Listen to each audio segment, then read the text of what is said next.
Have you ever found yourself doing something really weird in order to not be perceived by people? When I lived in a house share, I would not leave my room until my flatmates left for work because I just didn't want that early morning interaction. And I'd sometimes make myself late, or I'd be really needing the loo and I just wouldn't leave. I spent a lot of years living with my parents. As an adult, I haven't been very well. And if they had friends or family around, I'd find it really, really uncomfortable. And I would hide upstairs to the extent that I would be like tiptoeing cartoon style around, not flushing the loo, making no noise. And then if I did need to leave at any point, I would kind of like shimmy round corners and just like close the front door so quietly so that they never even knew that I'd been there.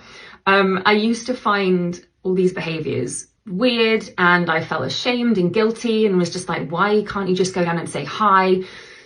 Stop being such an idiot, basically. But since discovering that I'm autistic, it's made a lot more sense. And like so many things, I'm finding myself able to accept myself and my behaviors.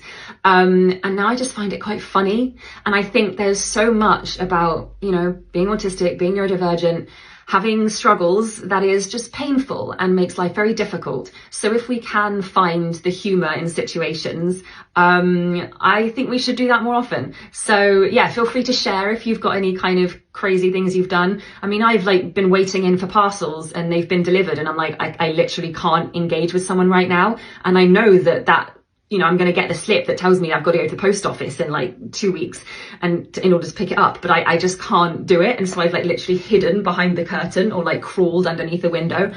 Ridiculous, but it's funny and I get it now. And so I can forgive myself.